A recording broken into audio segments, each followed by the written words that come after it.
What is up, everybody? Welcome to ToothAndTailTV, the show where you submit replays and we cast them. I am Delthius, your host as always, and how's it going, everyone? I hope you're having a wonderful Thursday evening.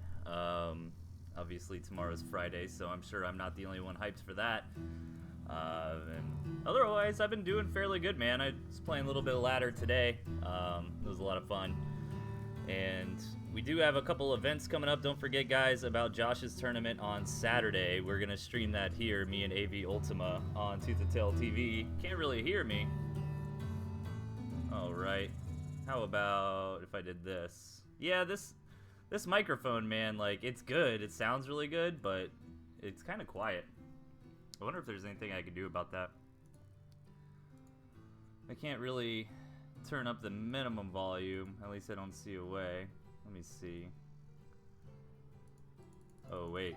Oh, is this actually working? Can I go above 100%? Let me see.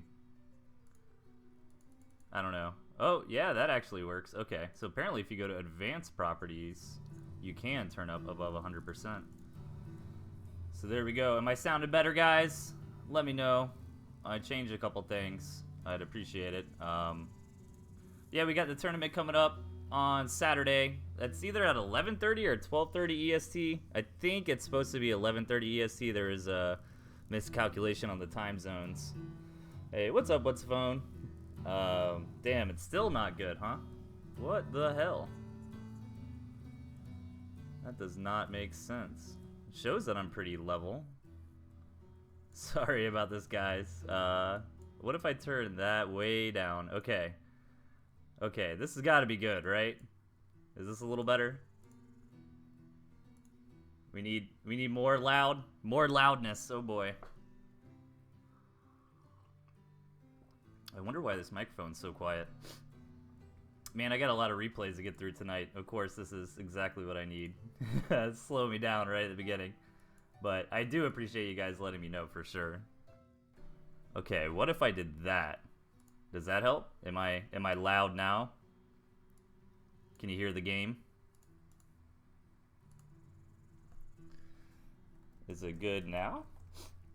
Question mark to the chat. Hopefully somebody can let me know. All right. I think it's better. Okay. Is it like good or is it just a little bit better? Good enough. Good enough. Okay. Yeah, sorry about that, guys. It shows me pretty loud, actually, in my OBS mixer. So I'll have to take a look at that. Make sure I get that figured out before Saturday, obviously. Okay, cool. Now people are saying it's better. Yeah, I moved the mic a little bit closer to me as well. I plan on actually getting a lot of work done to my YouTube channel before next Tuesday. There's a link to that if you guys haven't seen it, because Twitch only lets me host, X amount of gigabytes up here, right? And my shows are pretty long, so once they're off Twitch, then the only way you can catch them is on YouTube, obviously. So I want to do a few little quality of life things, make sure all my old videos are up there. Cut the intro out of it. There's like a 10-minute intro, and I know that's really bad practice for YouTube. A couple other things like that. Game audio should be a little louder. Okay. That's an easy fix. Let me just do that. Okay. Alright, we're going to roll with this, guys. If you can, keep me posted in the chat on the levels. I do appreciate it. I do sound check before shows, but they normally don't tell you anything, unfortunately. So if you take a look here tonight, guys, we got 7 regular submissions on the docket, and then we're going to go through 3 of the Tooth and Tail League matches. If you guys haven't heard of that, Best Sequoia NA put it together. He's done a lot of streams, actually. I checked out a couple of them on his channel going over these VODs, so there's a lot more there. But yeah, that's it. Have both Andy and TnTTV on at the same time. Yeah, I know, man. I hate to, I always try to not stream when other people are streaming Tooth and Tail, but that's only for ranked, man. This is a schedule. I do this routinely, but all right, guys. I'm gonna butcher this first name, but let's get into it. Game number 1. Okay. Spawning in the 6 o'clock, we've got Arneo Metsuri. I think I'm just gonna call him Metsuri for short. And his opponent in the 11, we've got Ents. Alright, so taking a look, so far nothing too crazy. Neither player has moles, or lizards actually, so I don't anticipate a lot of early game shenanigans, you know, aggression, anything like that. I mean, Matsuri's got access to this nice little campfire over here. That should be pretty easy for him to take in the early to mid game, maybe around 2 to 3 minutes in. And over on inside, you know, he's got a nice expansion over here kind of tucked away in the back. It's got a little bit of a pain in the ass, you know, get around to the edge situation there, but Int tries to place a mine, and I believe Matsuri, oh, I guess he didn't see it. So, but I think that's weird. Like, I'm pretty sure his commander was there when the mine was getting placed. It doesn't show it on his visibility, though. So maybe not. He looks pretty aware of it. He keeps kind of walking around there. Yeah, now he's gonna bring a squirrel up to it, so that's interesting. I wonder why it didn't show up on his visibility. Maybe it doesn't after it's actually planted completely and I'm a nub. So okay, I guess the sound levels are clear, guys. Please complain if they are not. I have no way of knowing, to be perfectly honest. I mean, Int's gonna come out here and poke and prod, but I think these little move outs at this point are mainly geared about this mine game in the early phases here that we're dealing with. You know, both players trying to just plant a mine or two here and there. It actually does a lot of good stuff for you, man. I mean, for one, it's basically like a ward on the map. You know, the vision that Int has got right now, it's kind of a bad example because his commander is actually up here.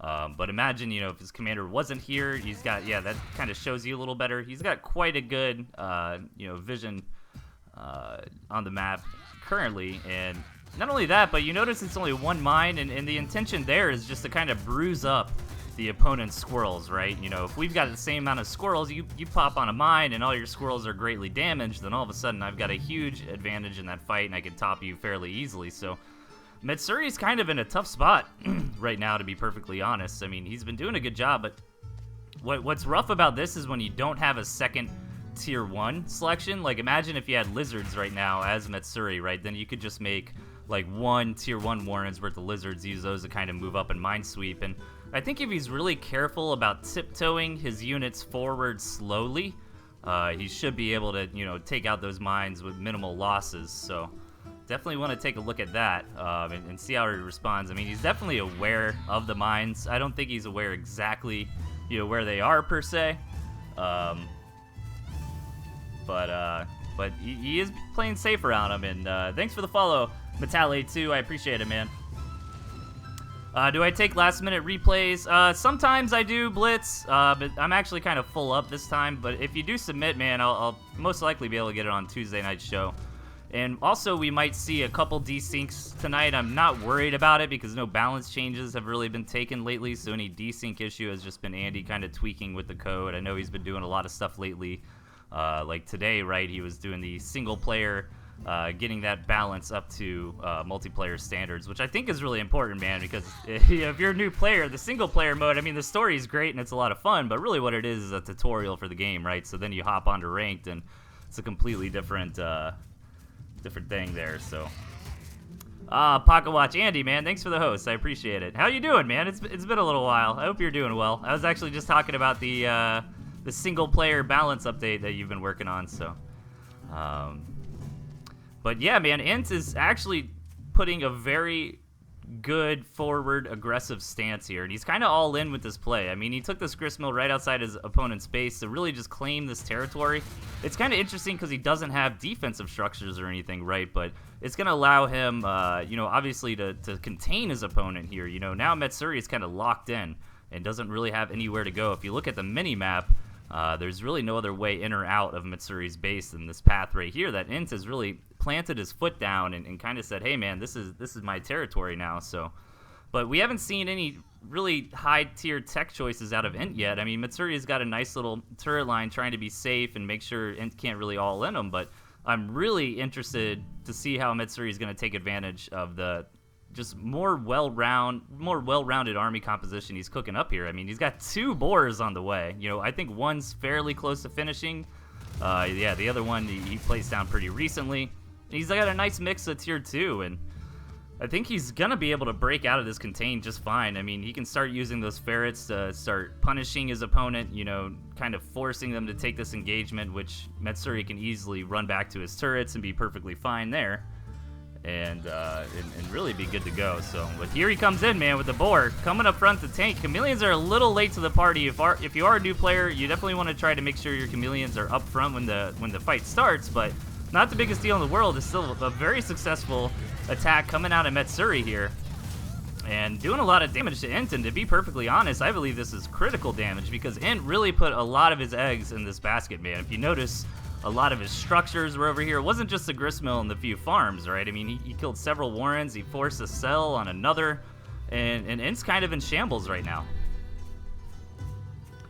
So I think that was good play out of Metsuri to kind of be patient, you know, wait for the right army, wait for the right engagement, and go in when you know you can break your opponent's back. And I might ×2 this a little bit, you know, for the sake of all the stuff we're getting into tonight. But here comes what should be the finishing blow out of Metsuri here, and should be a nice, clean victory.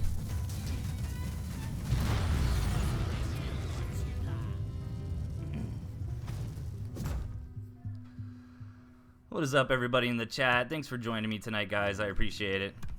What's going on, Andy? If you guys are new to Tooth and Tail, I don't want any confusion. I know the name might be a little confusing, but Pocketwatch, twitch.tv/Pocketwatch is the actual developers of the game, primarily Andy and his team of guys. I'm just a fan that does replay casting shows. I'm not a developer. But okay, guys.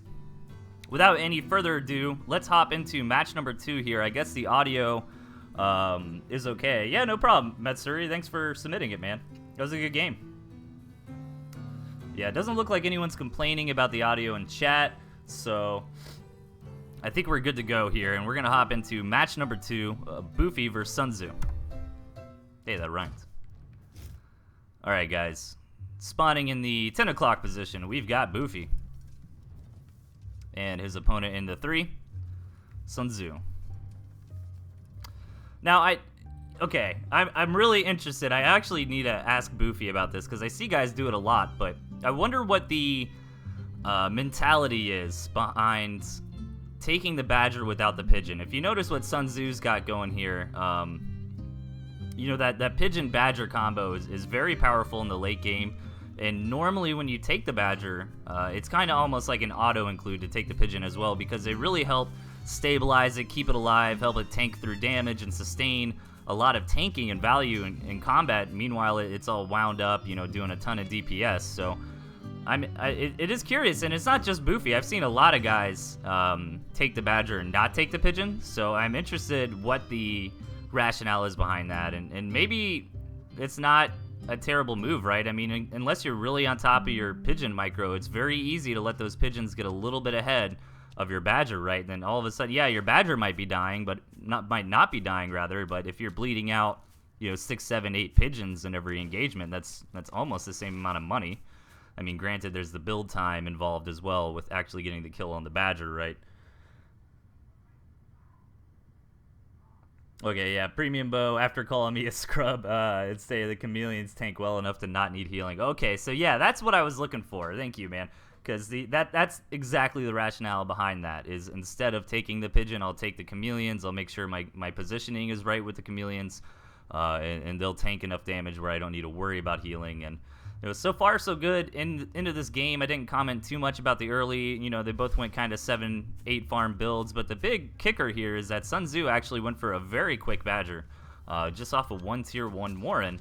And the real question here is if Boofy managed to scout it. He actually just got in. Okay, so yeah, he did see the tier 3. So I'm interested to see what his response is going to be. Yeah, either throw down your own tier 3 or try to, you know, put together a large attack to get in there before your opponent's tier 3 is completed, and they've got that 360 food wrapped up in things that aren't immediate value on the field right now. So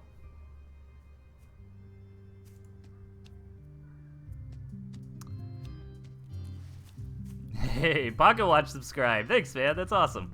I appreciate it. Oh, interesting here. Two tier 3 warrants coming out of Boofy, kind of saying, hey man, if you're gonna go big and get a badger, I'll go even harder and get 2, you know. So this is actually shaping up to be a pretty crazy game. And I'm kind of looking forward to seeing where we're going to go for here. Now, the barbed wire pick is kind of really cool. I like it a lot. Obviously, not going to come into play this game too much for Boofy because he's, pretty wide open here. Really with the barbed wire, what you're trying to find are little... Like, imagine if this was a thing that mattered this game. You just put, like, 1 or 2 pieces of barbed wire right there. You don't go crazy, build 10 or 20 or anything like that. Just 1 or 2 here or there can really help you out, especially if you have some exposed flanks. I mean, they do fantastic against lizards. In my opinion, that's probably why Boofy fit the barbed wire into his deck, because we see a lot of guys going for that lizard strategy right now, right? Which is basically, hey, bait your army away from your base, and I'm going to counterattack and try to all-in you. So a little bit of barbed wire here and there can definitely keep the lizards at bay for sure. But not going to come into play too much this game, but we do now have the big engagement. And luckily for Boofy, actually, Badger number 2 gets out just in time. He doesn't have those chameleons on the front to tank, as Premium Bo mentioned, but we'll see how this goes. Oh, that Badger at the beginning of the fight for Sun Tzu was kind of standing around, and that is unfortunate. Now Boofy is going to be able to move in and just clean up that army completely. Oh man, if that's kind of what I was talking about earlier. I mean, Sun Tzu's Badger was definitely in the back for too long, but I mean, those pigeons were up front and just kind of got mowed down, and now Boofy's got to be in a great position this game.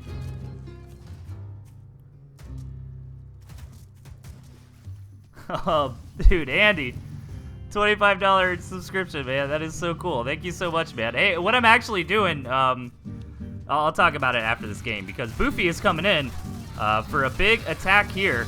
And I think this might be all she wrote, man. 2 Badgers worth of damage. Plenty of squirrels on the front line to kind of tank some damage and direct the fire a little bit away from his Badgers, from his opponent. And that's going to be it. Sun Tzu taps out, and Boofy takes the game. I actually like that a lot, man. He was like, hey, man, you're going to rush the Tier 3 unit. I'll rush 2 Tier 3 units, and it worked out well.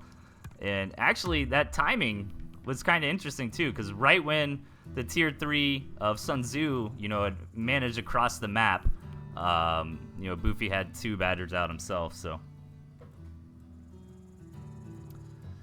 But yeah, what I was going to say, guys, I haven't mentioned it super often, but I was kind of on the fence about subscribing and doing donations for a while on this channel, and then I decided I'm going to start hosting tournaments once I get Twitch payouts with a pretty large percentage of what I receive, and the first payout I get, you gotta basically, if you're not in the affiliate thing with Twitch, you gotta make $100 before they'll actually pay out anything to you. So once that happens, I'm throwing all that back into the TnT community, man, and doing a $100 tournament. So if and when that happens, so. And then after that, if it continues on, I plan to do more and more tournaments in the future. But okay, guys, game number 3, Dick Ranger versus What Is a Phone? Let's get into it. Yeah, I'm not worried about desyncs. It shouldn't be any balance issues, guys, so we should be okay. But spawning in the 6 o'clock, we've got Dick Ranger. Man, Dick Ranger, that's a strong name, dude. That's like a cowboy from a 1800s Western or something like that. And his opponent in the 12 o'clock, What's a Phone? Alright, this is kind of cool. I mean, these guys have kind of similar deck setups here, right? I mean, both opting to go Pigeon, Ferret, Falcon, Boar. Squirrel, really. I mean, the only difference in these decks is What's a Phone taking a little bit more of an aggressive stance by opting for the lizards, and meanwhile Dick Ranger is thinking, he's going to be a bit more conservative, maybe opt for a containment strategy or a couple, good turrets here or there to be able to expand quickly, draw a front line. So really, I like that a lot, actually, because these builds are very close to being mirrored, but lizards versus turrets, I mean, both of those units add a lot of versatility to your overall army composition, right? It's going to open doors that What's a Phone can do and Dick Ranger can't, and vice versa. So kind of cool to see if that pans out this game, if a couple clutch turrets or a lizard run by really makes all the difference.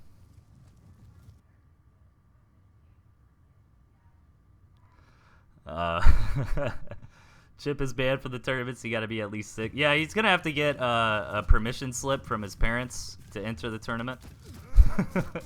I need that signed in on my desk by the end of the school day. But nothing crazy so far, guys. You know, both players went for, I believe, an 8 farm opening, maybe, you know, a Warren on 7 or something like that. But economic openings out of both our players here, and really we got to wait to see what the first big decision is, as I often say in this phase of the game when I'm filling time. And I was gonna mention, you know, it looks like Dick Ranger's taking that expansion, but backs off of it for now. I like this campfire take, but it's going to be a little risky against What's-A-Phone. What's-A-Phone's got the lizards, which are very good at running around the map and kind of taking out campfires here and there.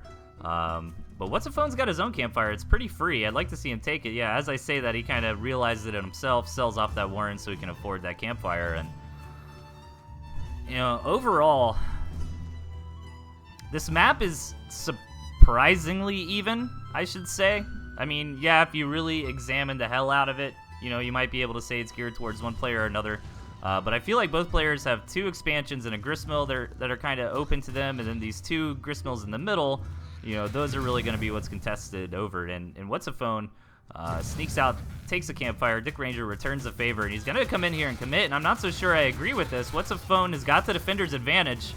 Is going to take this fight very well. That's going to be a great victory for What's-A-Phone here, moving into the mid-game. We're at about 3 minutes now, and I wonder what the strategy is with this gristmill out of Ranger here.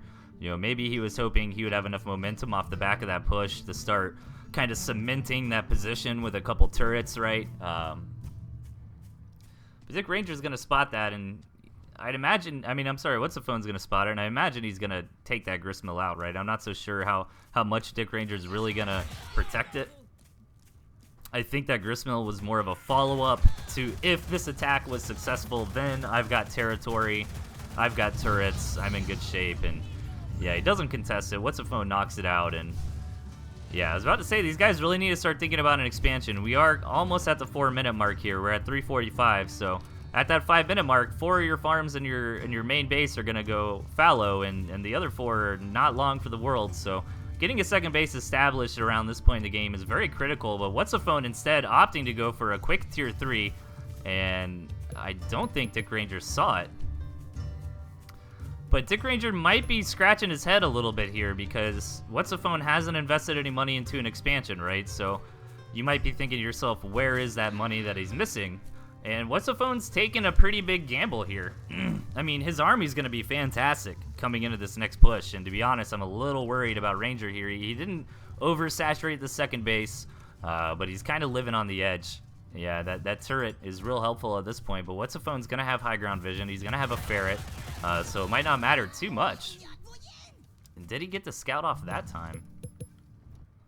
No, he did not, so still unaware of the tier 3, but we're at the phase in the game. We're almost at the 5-minute mark now, so seeing a tier 3 is not the biggest surprise in the world. I mean, I think the typical, you know, it was a little bit of a fast tier 3, right? You know, I think throwing down a tier 3 probably around now-ish would be more appropriate for just like an average timed, you know, I'm going to round my army out. But What's-A-Phone here, his plan looks like he's going to come in and obviously wait for this boar and then push out with a very formidable army here.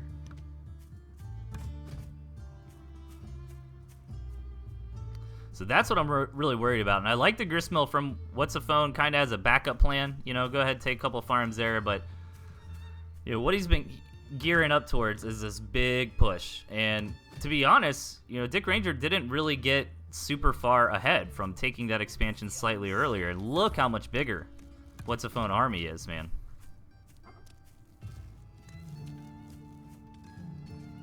I mean, their armies are kind of similar besides the boar, but the boar is a really big deal, and so is this ferret. I mean, you can kind of, he needs to poke up here with his falcons and try to push the ferrets back, but if you're not careful when you're doing things like that, you can really easily get caught out of position with your falcons on the front line and kind of get mowed down upon. But here we go, the big engagement. And I think What's-A-Phone has enough to just roll over this army, man, trying to target down the falcons a little bit. Now that gristmill's out of the way to, you know, stop tanking, if you will, for Dick Ranger here, there's not a lot left to defend, and the hero boar wins the game, man. And the boar makes a lot of sense right now. I mean, a lot of guys going for big, large amounts of tier 1. So I love it.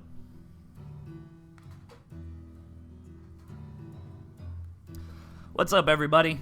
Thanks for tuning in. Thanks for sticking around if you're here from the Pocketwatch host. How's it going, guys? I do the show every Tuesday, Thursday night, 8 p.m. EST.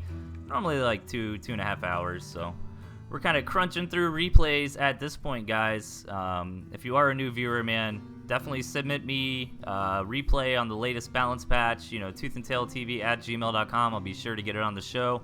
Especially if you've never been on the show before, I really try to prioritize new submitters. So don't be shy, man. Send me some games. Send me some games my way. I guess that makes sense. I don't know, man. I stumble over my words every now and then. That's what happens when you just talk nonstop for a couple hours. But here we go, guys. Game number 4. Hopping into a 2v2. Okay, let me make sure I get the teams right here. Okay, spawning in the bottom, we've got our green and blue players, James Bowring and Darius Hart. And their opponents in the top, we've got Cyanide Trick and Spirit Bear. Really big map. That definitely shoots out to me immediately. So far, nothing crazy. Yeah, I always miss stuff in 2v2, man, because there's just so many people to keep track of. It doesn't look like anybody has moles this game. Just one mine player here, James Bowring, and nothing crazy, man. I mean, Darius Hart looks like, Darius and James both kind of doing 5-farm Warren openings, no big deal. And, really, Cyanide Trick and Spirit Bear are kind of the ones throwing a wrench into this game with a 5-farm double with lizards too. That could be deadly. And Cyanide Trick being a little more greedy. But James is gonna have lizards out himself. James actually went for a 5-farm double as well. So as long as he's on top of his positioning, you should be able to fend off this attack that should be coming from Spirit Bear pretty soon, probably towards Darius Hart if I had to guess.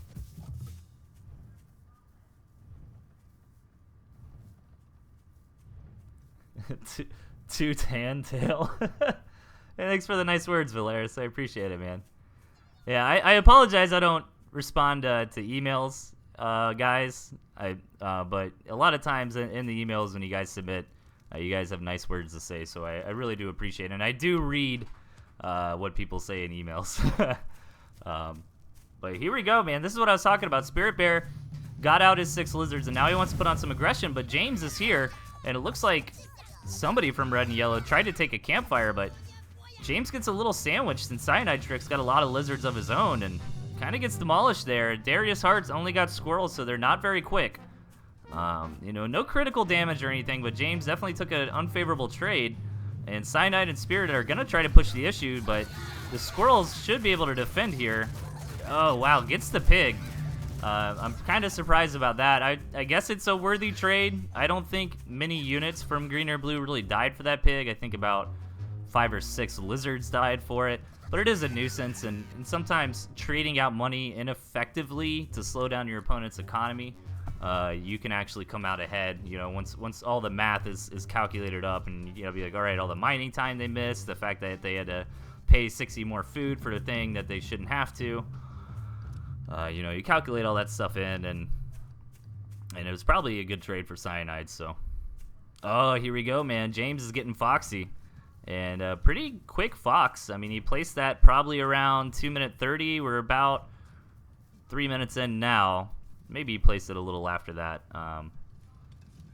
So, pretty bold move to make in a 2v2, but it could pay off for him as long as it goes unscouted. And really, as long as Darius kind of takes the brunt of playing standard, like as long as Darius doesn't try to do anything crazy too, right, and just kind of keeps building tier 1, makes a balloon or 2 here and there, they should be fine, should buy enough time for James to get that fox out, and he's going to be in a great spot once he's got that on the map. But Spirit Bear and Cyanide Trick do have a couple answers. Lots of skunks coming out. Snakes, snakes are very good against foxes if you can manage to get off. I think it's just 3 stacks of poison is all you need, and a fox is donezo if it doesn't have any healing. So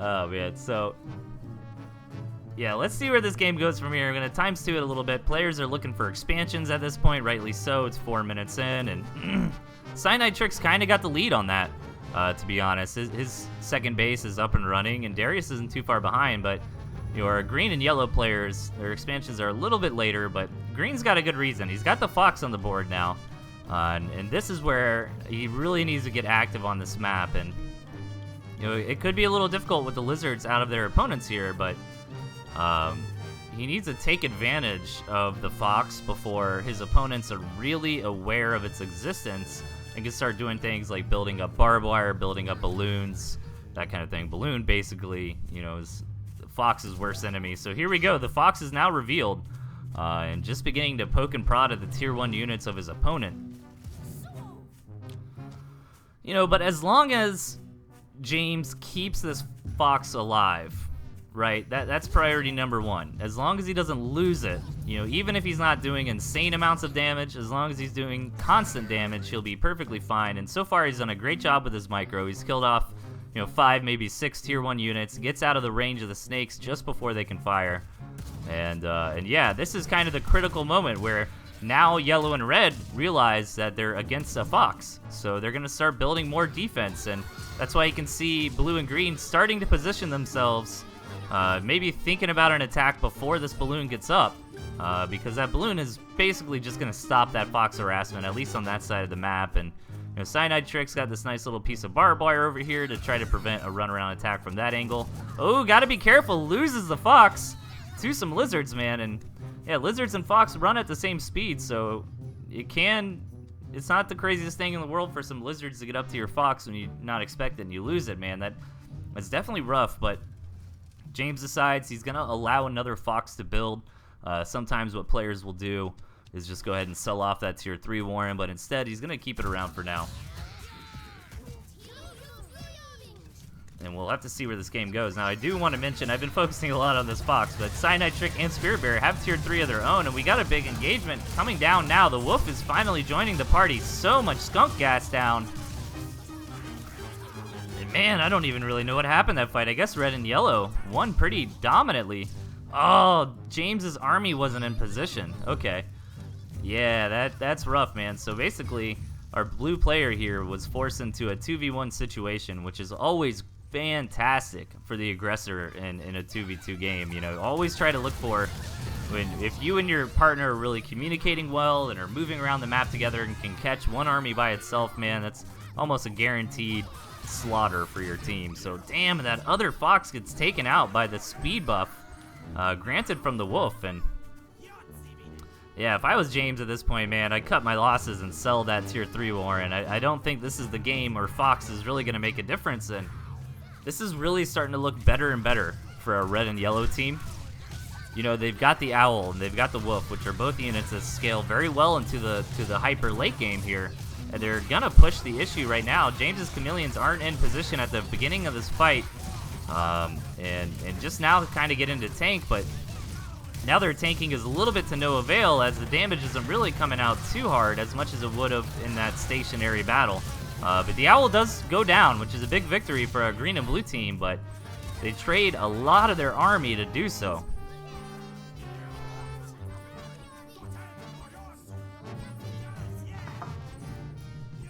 Man, the Wolf, I try to be like cognitive of the Wolf, you know, like it's so easy to just be like looking at this and then he's yelling the whole time. I need to make that Wolf emote, man. I should add that to my list. I want to get really caught up on a bunch of back-end stuff I need to do for this channel over the weekend, so I don't know. People were talking about a Wolf emote last time. I was thinking a Wolf emote or like a Fox with sunglasses on, you know, like to deal with it, or is that meme just too old now? I don't think that meme's old, right? That's one of those immortal memes, you know, that kind of lives on. The deal with it's been around for freaking years. Ooh. Nice little chameleon play coming out of James here. Sneaks them Metal Gear Solid style to his opponent's base and gets some damage on it. Even manages to save him on, get him out of there. But it's also going to force yellow out of position, which is the bigger key point here, and it allows blue to come in. If James was in position too, this could have set up a fantastic 2v1 fight, but You know, Darius wasn't doing too bad against this army on his own. I mean, yeah, that wolf's there, but Cyanide Trick really doesn't have a whole lot more. The fox is here again. If that fox gets a couple nice shots off on that owl, take that down. Man, did blue and green actually break the front line here? Ooh, this is gonna be close. It's hard to say. There's a lot of high-value units still alive for both players. Like, the Tier 1 at this point is just basically fodder, you know. What really matters here is how many Tier 2s are staying alive for both players, and that might have been the nail in the coffin for our blue and green team, man. All those expensive skunks just going down. James has been doing a good job of keeping his fox alive this match, but might not be enough, you know. 2 owls are out now. The second owl is on the way. But that wolf has been gaining... Excuse me, guys. That wolf has been gaining fantastic value. Correct me if I'm wrong, but I don't think that wolf has died yet. I know an owl died. I know the fox has died 2, maybe 3 times. But let's see, man. Green and blue have a lot of the basics here. A lot of Tier 1 coming into this. That fox is staying alive in the back. Fighting under all this red skunk clouds, though. Man, 2v2 battles are so weird. Sometimes it's hard to tell who's coming out on top, but now it's pretty obvious that blue and green have broken the backs of their opponent. The wolf finally goes down, and there is nothing left here for red and yellow but a couple owls. That fox really doing the job much better this time around. I think James obviously made the right decision on keeping the fox. I think if it was me after losing it a couple times, I'd have been like, okay, maybe this isn't going to work.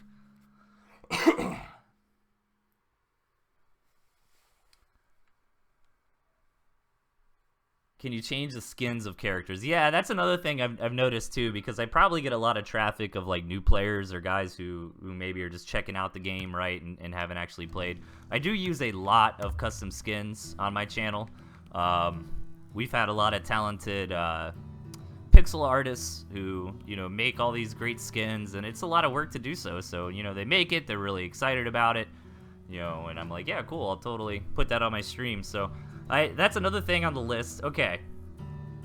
All right, what's my to-do list? It's going to be a rough weekend because I'm doing that tournament on Saturday, but I'd really like to get the YouTube channel straightened out, get everything named correctly, get the videos uploaded, edit off the first 10 minutes so that intro isn't there, make some playlists. What else do I need to do? I need to make that emote for my subscribers. I think everybody wants the wolf, so we'll probably go with the wolf. There's a lot of little things in the back I gotta do, man. But I have no issue with it. It's just getting around to it, man. All right, guys, how are we doing on time? 8:37. Premium Bo's got me. All right, what's my to-do list, Premium Bo? Yeah, YouTube channel, wolf emote. Yeah, get good. I know, I need to play more.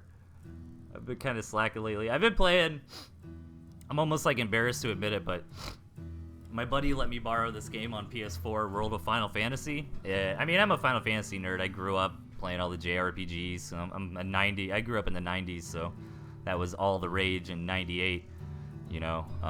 But yeah, so it's kind of like a nostalgia. Basically what World of Final Fantasy is like nostalgia for Final Fantasy, a cheesy, cringy anime that you're just like face palming watching the whole time, and like a Pokemon variant. So that's been kind of fun. I did hop on the ladder a little bit earlier today. I might actually ladder some more tomorrow night. That'd be a lot of fun. But we're not here to talk about what Delthius is up to, guys. We're here to watch more replays. So let's hop into it. Game number 5, Meowkaiser versus Dazit.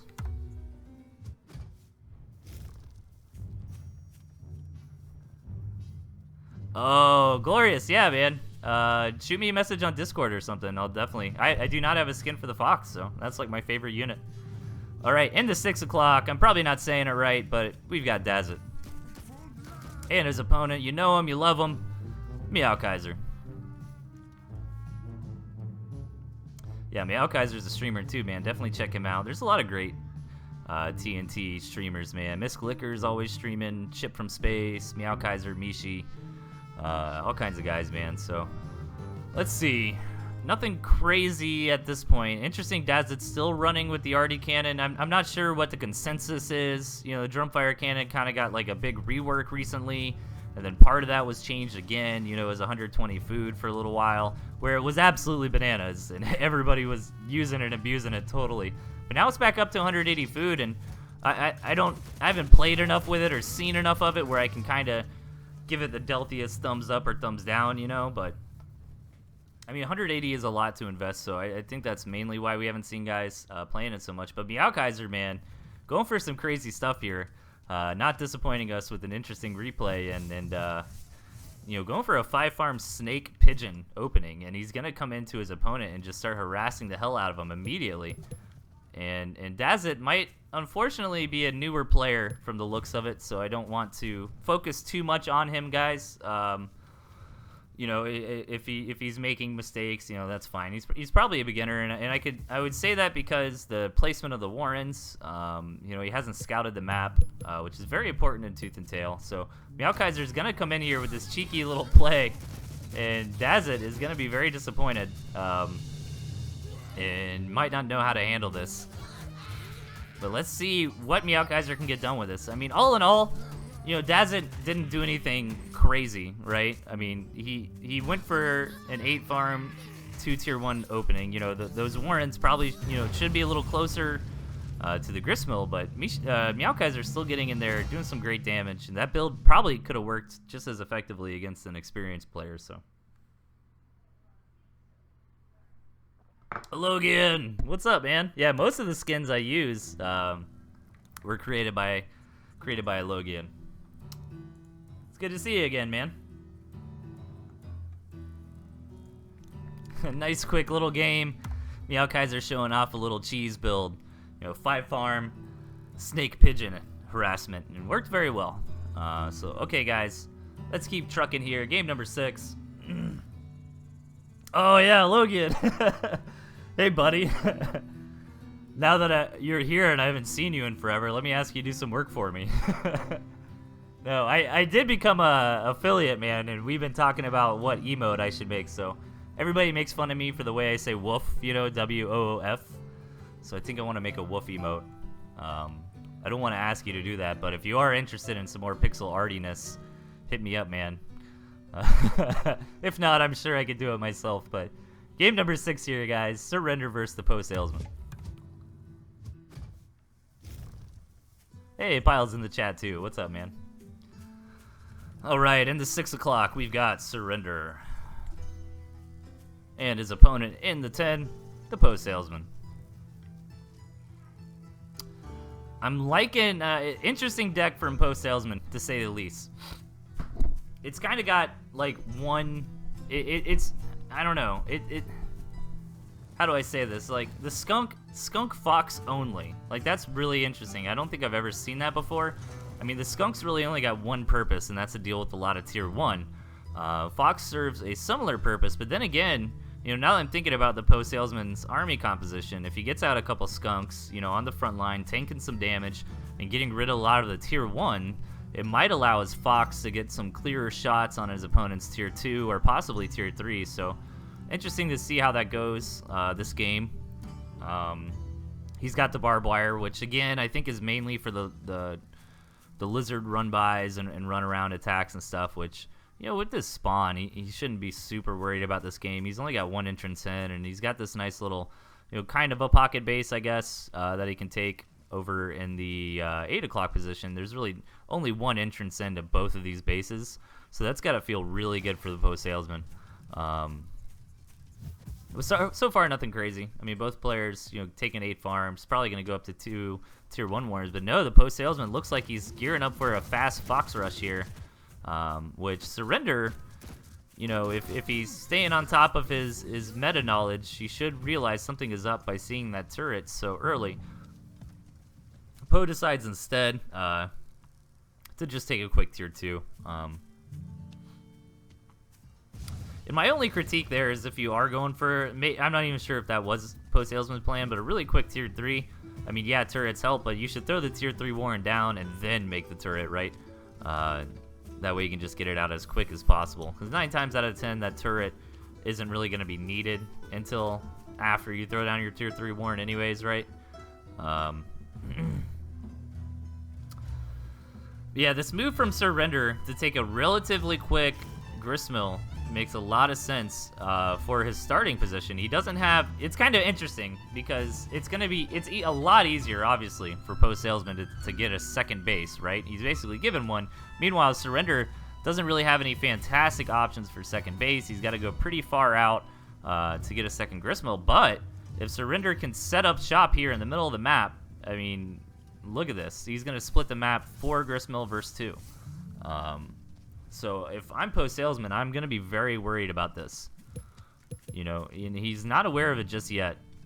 He's got a nice little strike force to move out here. You know, maybe if he is really on top of target firing those Falcons with his squirrels, he'll be okay. You know, he's got the skunks to deal with the opponent's tier 1. But yeah, I mean, and Surrender's got to be happy about that, man. Seeing Post Salesman macroing up so hard on his second base is going to make Surrender feel really comfortable. And look at that, comfortable enough to take a tier 3. And, you know, Surrender's fine. The longer this game goes, the better for him. You know, it's really on Post Salesman's shoulders to break out of here and make a play. And so far, Post Salesman still hasn't really poked out of his base too much and seen what's going on out of his opponent. He's not quite aware just yet, that his opponent's basically secured the entire map.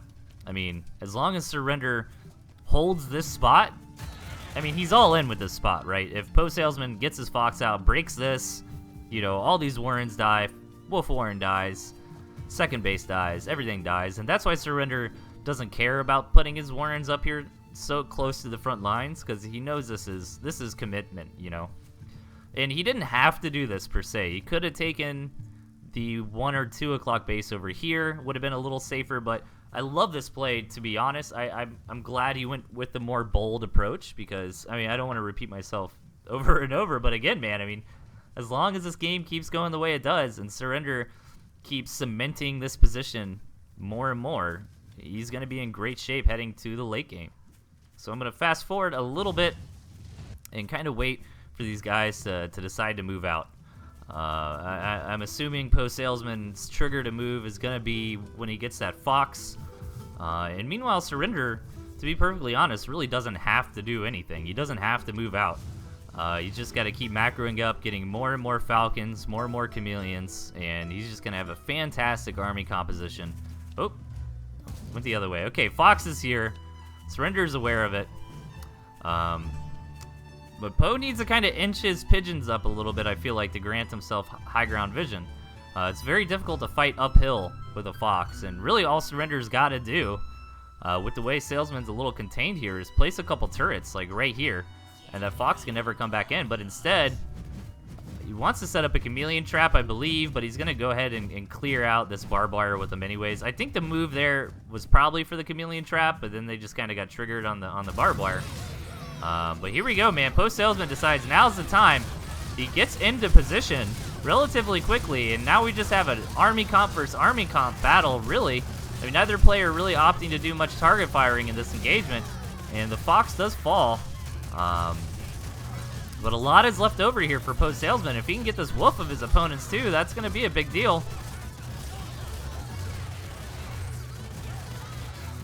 But the wolf stays alive for now, and Post Salesman knows that's all she wrote and taps out.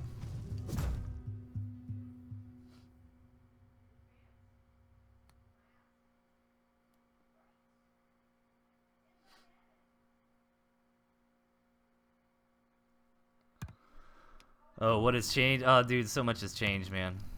Are you kidding me? I think the guys in chat haven't handled, but... Okay, guys, let's hop into the last regular submission of the night. 2v2 match here, and then we're going to get into some Tooth and Tail League games. I actually might clip these, too. I'll add that to my to-do list, Premium Bow. My secretary here. All right, Mr. Delthius, you have all these things to do this weekend. But I would like to do that because I know some people are probably here just to watch the Tooth and Tail League stuff. So if I think I can highlight it or something like that in my channel, And then if you're just coming here to check out the Tooth and Tail League games, you can easily find them. So all right, guys, let's head into a game number 7 here, a 2v2. Oh, is it a 2? What the hell, man? Okay, well, I'm glad I looked. That can't be right. Is that right? Blue and red are together versus yellow and green? I don't believe that. That can't be correct. It looks like it. Unless yellow and green are not on a team? Let me see. Sorry about this. Yeah, I guess they are. What the hell is up with this 2v2 spawn, man? Okay.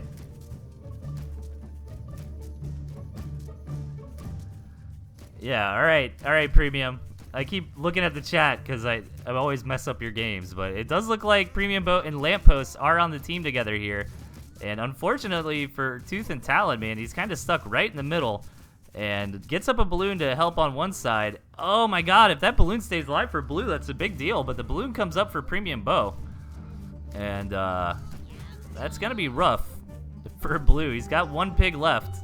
All Premiums really got to do, or Lamppost got to do, is muscle together a few tier 1 to go in there and engage on that balloon. Yeah, poor Red, man. Red's just like, well, I guess we lose. I wasn't sure at first. I was like, is this a 1v3 or something?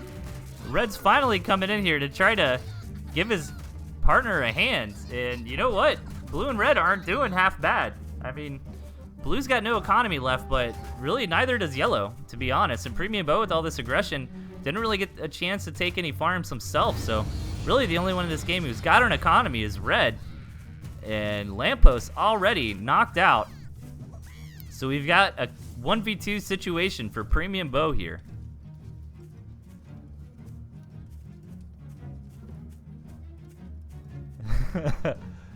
Dude, Premium Bow always does the craziest 2v2 games, man. Hey, what's up, Sequoia? Alright, okay. Okay, how are you gonna do this? The ferret makes sense to me. But Premium's really got to get an economy out, but I understand why he hasn't at this point. I mean, it's very scary, you know. You can't really invest. You got to make sure that your army value plus your defender's advantage is going to equal this 2v1, right?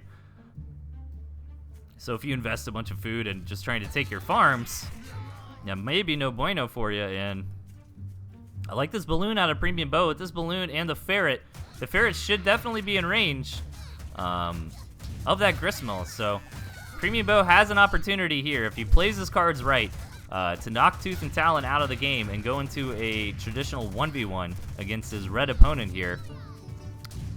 Let's see the micro. And yeah, really, Premium Bow's, it's on his opponents now, man. If they can't contest this ferret, Tooth and Talon will be knocked out of this game. And he doesn't have much money. He could sell off a warren or two and try to set up shop somewhere else, which is really what he's got to do, man. If I was Tooth and Talon, man, I'd just sell off both those warrants, say, Breezy, man, you're on your own for a minute, but I'm sure you'll be fine. I'm going to go set up camp somewhere else. And oh, yeah, he tried to do that a little too late. Gristmill's being built will not save you. If you're about to get knocked out of the game, you should have taken a campfire instead, I guess. And now we've got that 1v1 situation. And where are we when everything's said and done? Breezy's definitely got a better economy. But Premium Bow with the ferrets, man, it could be very good, but Premium Bow's got to be careful. Lizards, you know, it's not like it's squirrel versus squirrel. You know, lizards here might be enough to overwhelm the squirrels from Premium, you know, and if that does happen and those ferrets go down, that's going to be all she wrote, man. But so far, this harassment has been great. Breezy trying to hop on, but he does not have enough lizards. And Premium Bow's in fantastic position now. Yeah, just clean that up. Go back to your base. Get your macro together. Hell, I'd maybe even sell off a tier 1 warren just to get those farms out a little quicker. But instead, actually, no, that's not the right move because Premium Bow's got so much tempo right now. He can really just keep pushing this issue, man, and might be able to knock his opponent out of the game.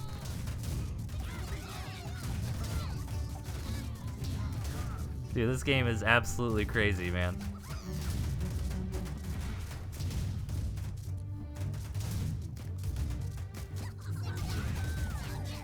Yeah, now really the big decider is going to be if Breezy ever gets enough lizards to overrun the squirrel count, and looks like he just did. That's what I was kind of mentioning earlier, you know, like if Breezy just had squirrels, then Premium Bow would be able to kite all day long, but that second that Breezy gets enough lizards to, you know, they're going to trade favorably against the squirrels anyways, which isn't the biggest deal in the world, but losing the ferrets, man,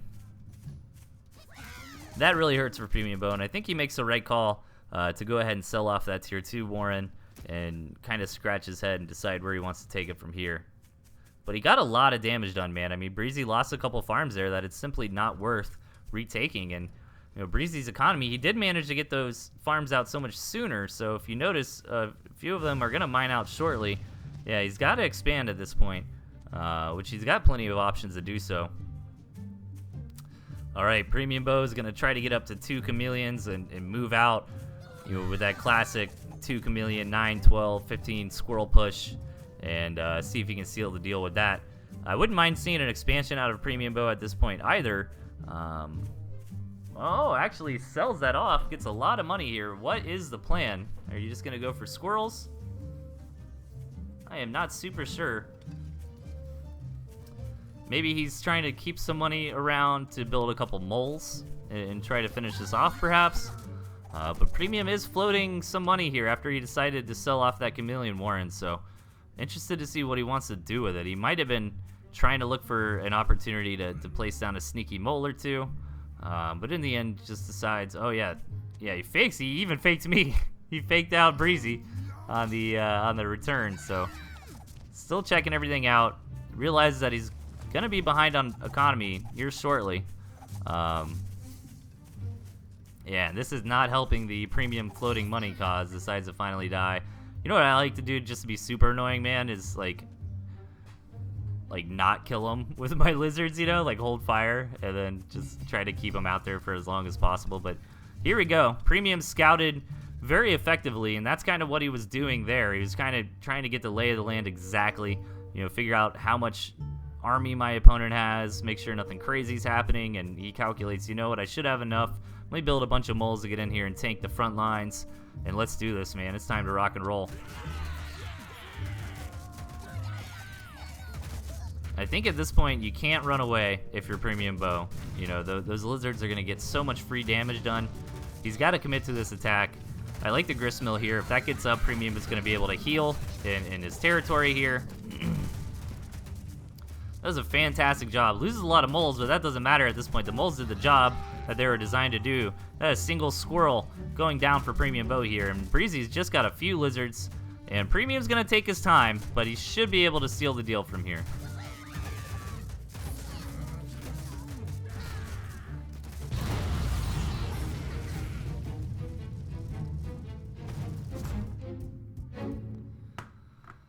Alright guys, give me 2 seconds. I'm going to get a glass of water real quick. I don't even think I need the break screen.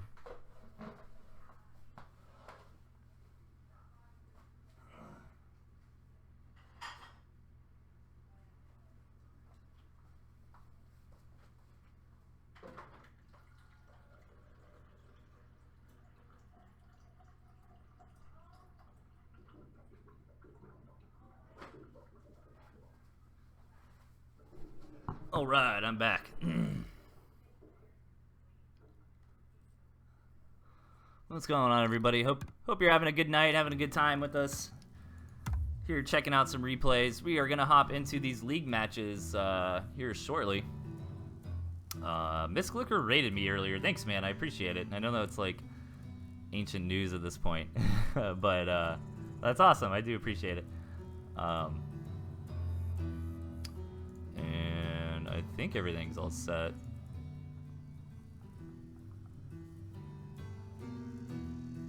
Oh, okay. Gotcha. Alright, sorry about that, guys.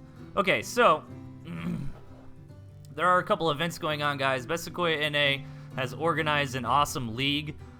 There's information about the league. If you look in the Tooth and Tail events section underneath the stream that's happening right now, you can click that here, hyperlink, and it'll take you to it. Best Sequoia, man, if you're in the chat still, plug the hell out of it, dude. You're full ride to talk about the league and how it works and what's going on with it. And then also, guys, we're doing a tournament on Saturday. It's going to be really cool. Josh's Spring Showdown Tournament. I believe there's bands involved in that, which is pretty interesting. And don't be shy, man. Sign up for these events. You know, the more players, the better. It's always a good time, man, to participate in a tournament. So, you know, make sure you guys sign up for the tournament on Saturday. Sequoia's League, I believe it's too far into it for people to sign up for that, but keep on top of what's going on there. Check out the brackets, man. Sequoia's casting a lot of those. I caught a stream of him casting with Sky Raider earlier. That was really cool. Old VOD, but all right, guys, let's hop into it. We are going to do the Tooth and Tail League matches. These are best of threes, and we're going to start off with Pillow 8 versus Blackmore Crest.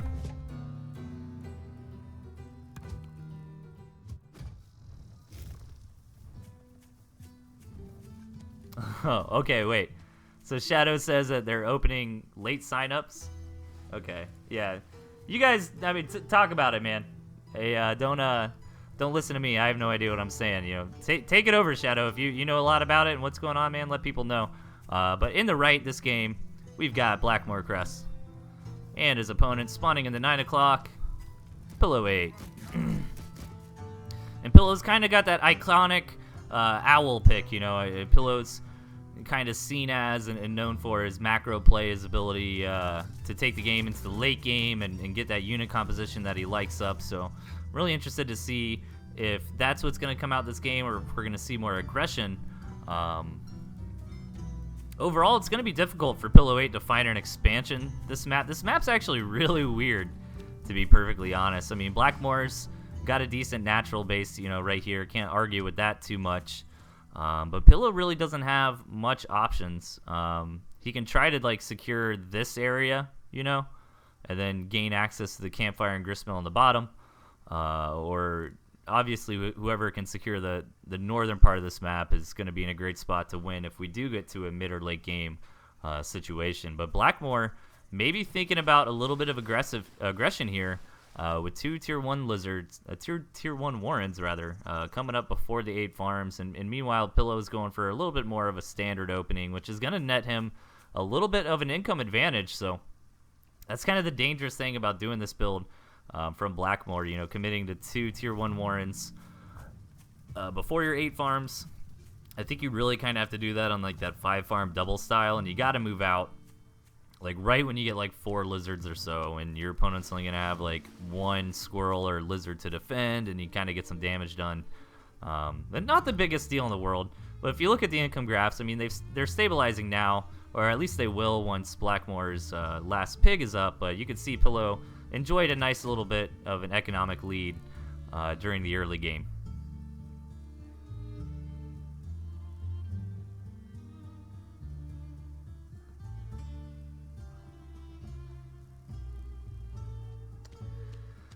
Yeah, thanks for linking in the chat. And I do try to keep up to date, too, just in general, guys. If you look in my Twitch profile page, there's a little events section. I've got links to everything there.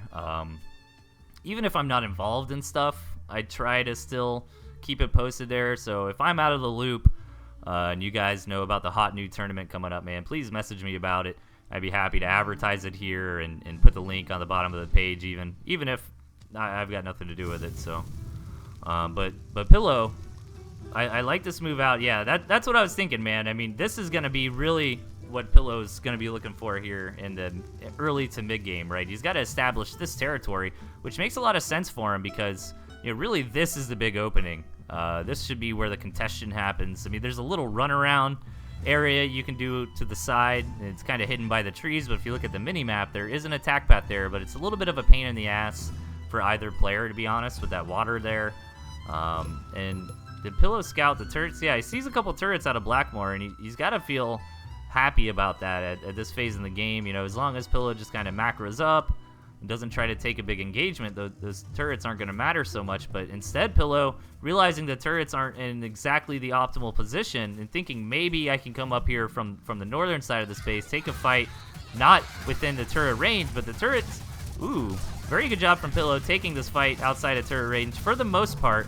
Those skunks get a lot done, but Pillow just has so many tier 1 units here, man. He came into this fight with 30 of them, or at least very close to 30, so Yeah, he bled out a lot, but he got the damage done he was looking for. You know, he basically traded armies with Blackmore, but then he also denied this expansion. But now he wants to keep the issue going here, man. There's really only one more turret keeping Blackmore into this game. You know, Pillow's got a great army advantage here. Maybe this could be a hero skunk. Skunk gets out some good gas clouds, but doesn't look like it's going to be enough, man. Pillow's just got enough momentum at this point. Needs to be careful about not overextending, but he's got enough. Blackmore knows it and taps out.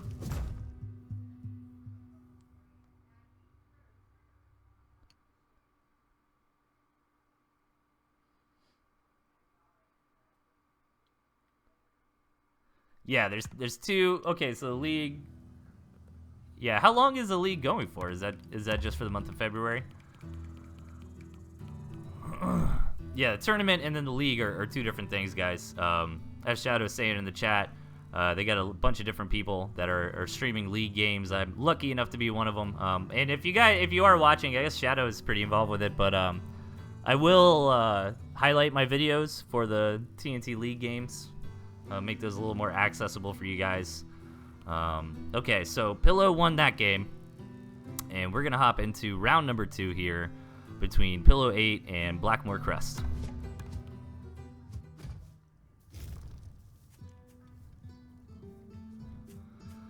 Spawning in the 11 o'clock position, we've got Blackmore Crest, and his opponent in the 6, Pillow 8.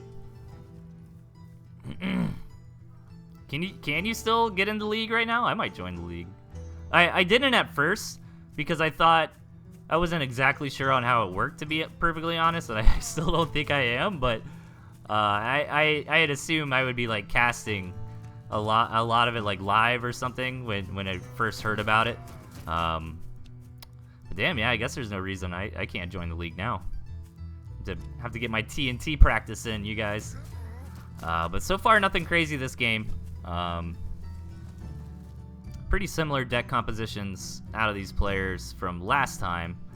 I think there's a couple changes, but I didn't pay super close attention to see what they were. But nothing crazy. That so far exactly mirror builds. Both players going for that 8 farm opening.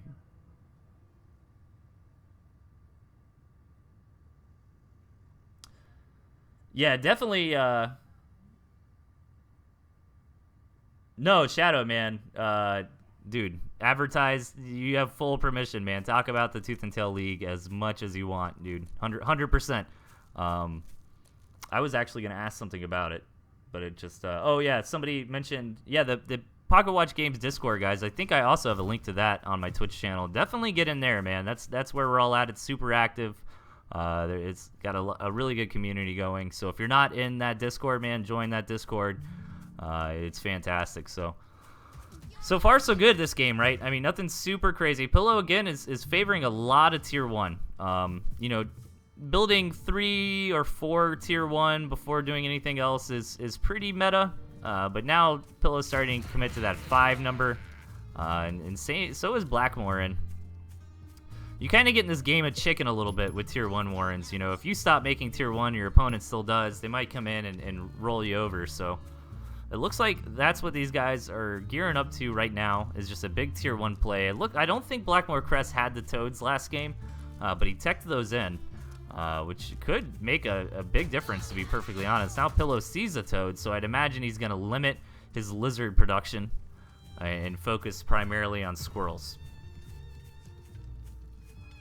You know, still having 9 lizards against Toads is not bad. 9 lizards is a good number to kind of run around and you know, knock out a structure real quick. There's this nice little flank path, for example. Just 9 lizards could come in, you know, get some damage done when the opponent wasn't expecting it. And that's kind of what Pillow was checking for right now with the campfire. He's like, okay, if this campfire's here, I'm just going to kill it with my lizards before he can respond. But ends up losing his commander, which could have been the end of his little lizard parade over there. But Blackmore wasn't aware of it, which is going to help out Pillow for now. Yeah, Pillow actually downsizing a little bit on the lizards, opting more for the falcons, which makes perfect sense at this point. Nice Toad hit there, killing off 3 lizards, and the falcon's going to add a lot of DPS to Pillow's army. So, you know, ferrets kind of add utility, skunks kind of add AoE, you know, and the falcon just adds raw DPS. And if you're a good player like Pillow and know how to manage, you know, where your Falcons are and keep them protected, keep them nice on the enemy, nice on your back lines rather, you're gonna be in great shape, man.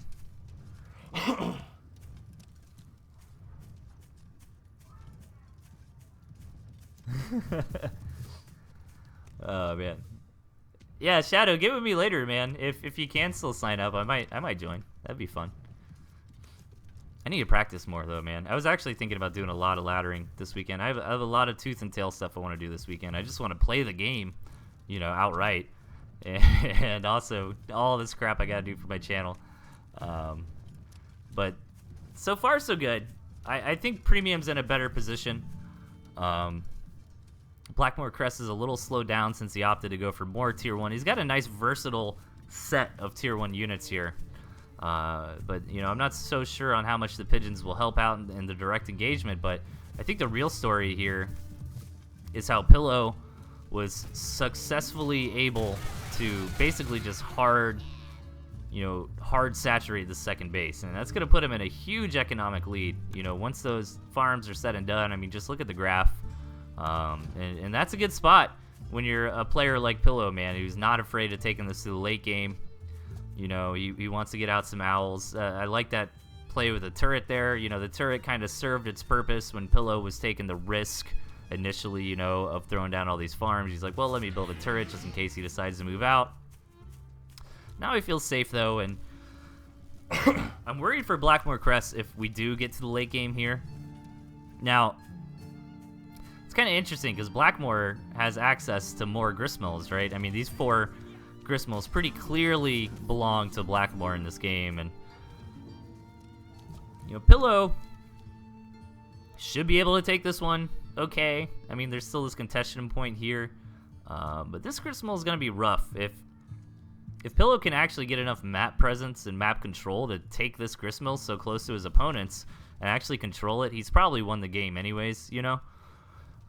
So it's weird. Like, I think even if we go super late, Pillow will be fine because Blackmore doesn't have any icing on the cake for his unit composition, right? He's got nothing to round it out in the late game. He does have the Falcons, which are always great late game tools, but he doesn't have a powerful tier 3 like the Owl that Pillow has. And if this game just kind of draws out and Pillow can build more and more Owls, you know, once he gets to 2 or 3 Owls, man, that is a lot of free units, and that's going to be very difficult for Blackmore Crest to deal with effectively.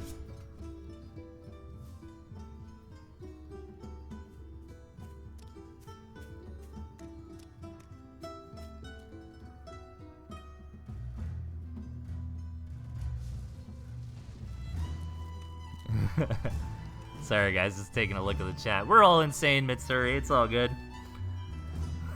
Yeah, Pillow does opt for this third base. That's easily the better third base option for him. And as long as Blackmore Crest does not move out and contest this, Pillow's going to be perfectly fine. But even if he tries to, Pillow's got flying units, right? And that's a little tiny choke that Blackmore Crest would have to walk through to really harass the space. He doesn't have ferrets or anything like that. And Pillow just wanting to come over here, thinks about, you know, maybe using his mice to poke in, but thinks better of it for now. Just kind of looking around, trying to identify where his opponent's army is. Does find it. And those mice still trade out fairly well. I mean, 3 toads went down there, right? And mice are indeed free. So far, so good for Pillow, man. And it looks like he's going to get ahead on this third base as well. And really, this is what's scary. Like, if you're Blackmore, I feel like he missed his opportunity. You know, if you're going to run this really heavy Tier 1, Tier 2 style, I mean, your goal should be to end the game in the mid-game. And we're almost 8 minutes in now, so we're very much so into the late game here. And, you know, Blackmore really doesn't have the tools to approach this phase of the game effectively. And Pillow's being very conservative. He hasn't done anything crazy, like build up a ton of owls right off the bat. You know, he's slowly kind of adding them in as he sees the opportunity, just getting a really nice, well-rounded army composition, lots of Tier 1, lots of Tier 2, and throwing in those owls whenever he can. But Blackmore Crest getting some damage done that he desperately needs to do. You know, manages to catch Pillow out of position a little bit, but he kind of really shouldn't have tried to move up the high ground there, because allowed Pillow to start hitting Blackmore's army while it was in motion and not firing back, and Pillow just takes a dominating engagement there and does a very good job keeping that owl alive as well. So I mean, just look at that, man. That was insane.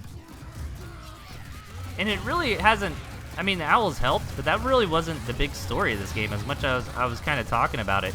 It was really just the rate that Pillow was able to get his economy up, right? Like, Pillow was the riskier player as far as when they decided to take more and more farms, right? You know, Pillow saturated his second base up quicker, which matters a lot, you know, and Blackmore didn't come in and punish his opponent, so that economic advantage turned from risk to reward, and Pillow was able to use it to make a bigger army and run over his opponent.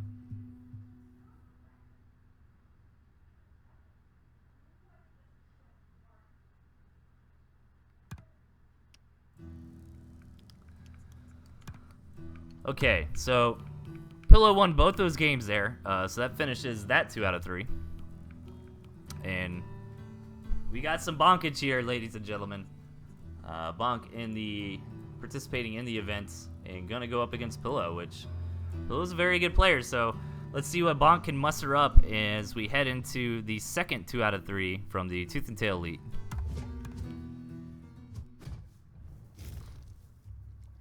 Spawning in the 6 o'clock position, we've got Pillow 8. And his opponent in the 12, the Bonker.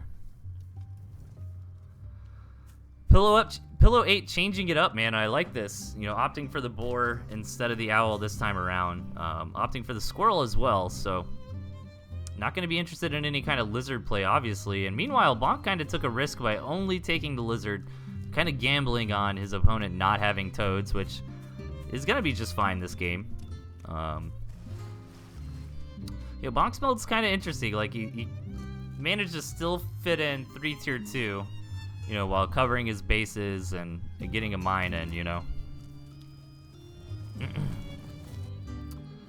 But let's see. I mean, obviously the boar is going to be very strong against lizards, but it's really going to depend on how many lizards Bonk chooses to make, right? You know, if Bonk's army is more about the falcons and the snakes, the board is not going to do so good against those.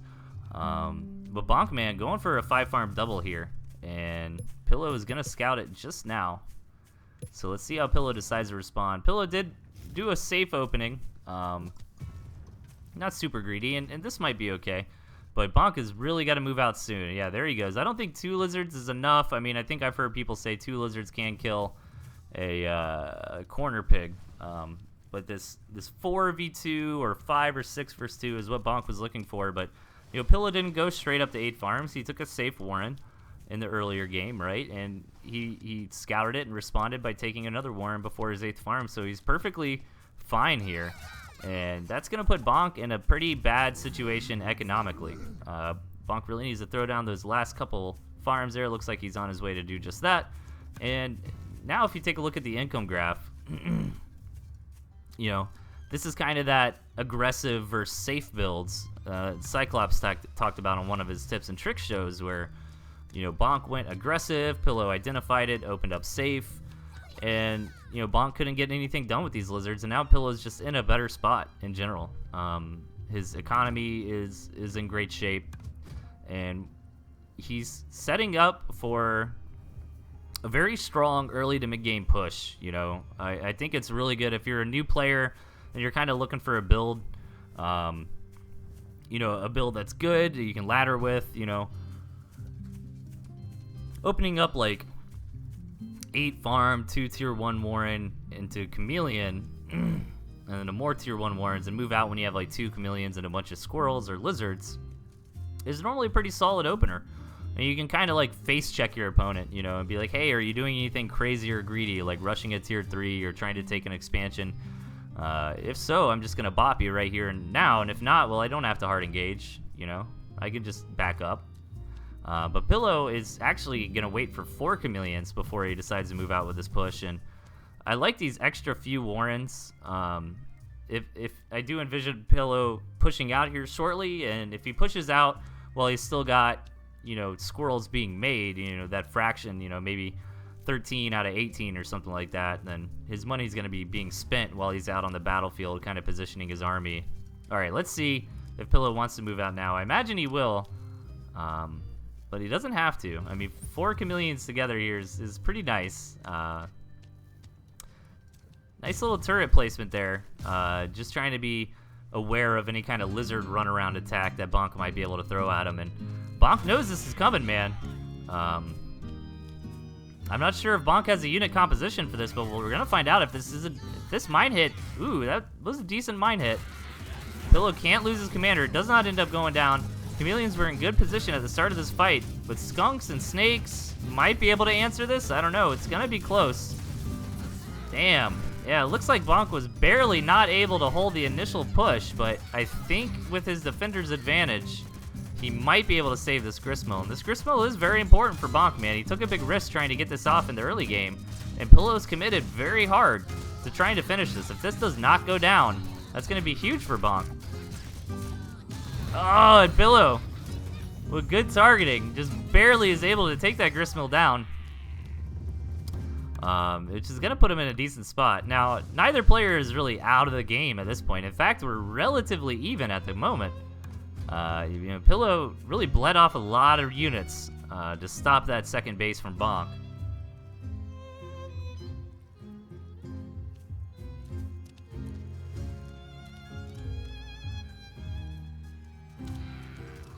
So, I don't know, man. Like, Bonk did pretty well against that. I feel like that was a really strong attack out of Pillow, and Bonk handled it fairly decently. You know, and he kind of had the units to boot. He had the right kind of mix of stuff. You know, skunks for the squirrels, snakes for the chameleons. And now he's got an expansion over Pillow.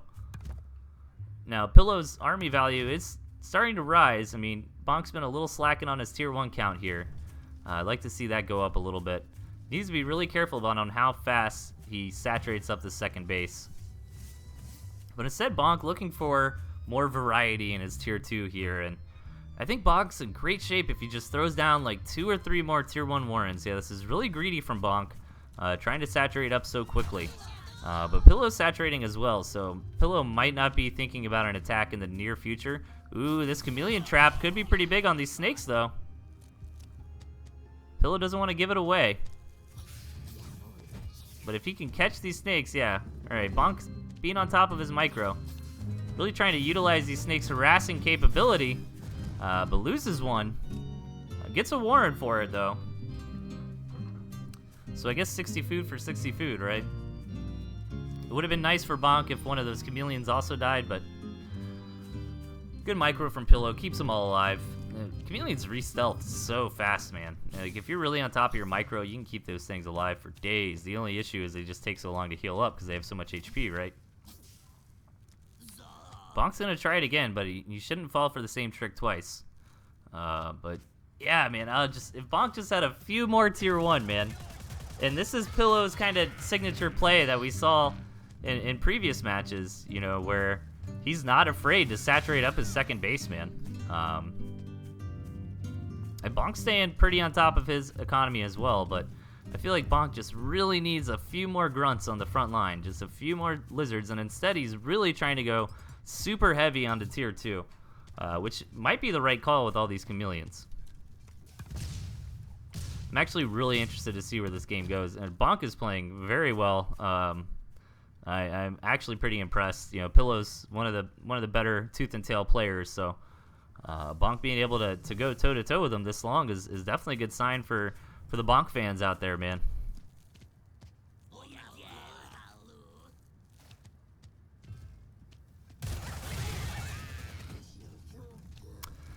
But this might be the problem for Bonk, is these turrets coming out for Pillow. Bonk doesn't have an easy answer to that. He does not have the ferrets with all the tier 2 that he does have.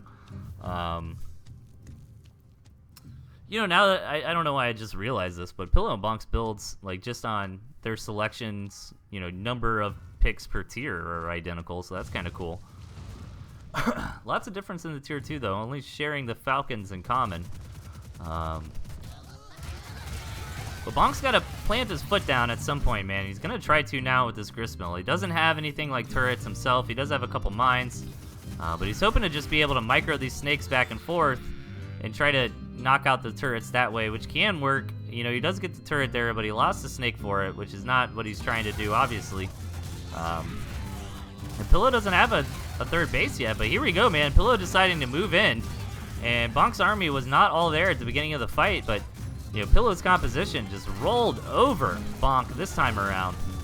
And this might be a little too much for Bonk to handle here. Yeah, I think from here, Pillow, well, let's see. Bonk might, maybe? I don't think so. I think these ferrets in the back are just really what's going to be too much damage over time. I don't know, Bonk's holding on a little bit. Yeah, loses the snake though again. Yeah, these hero ferrets, man, added a ton of damage to that fight. It was just enough to make Bonk tap out.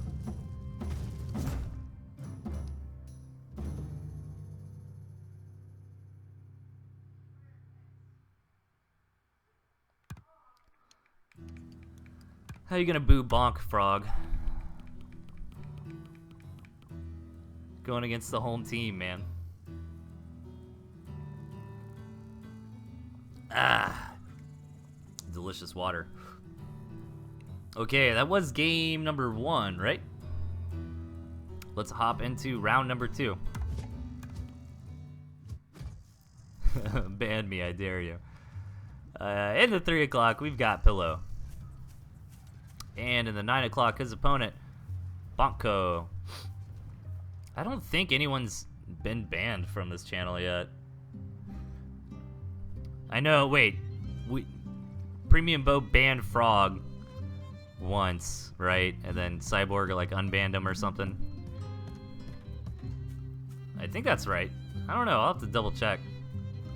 I don't know, I hadn't had any super bad trollers, you know.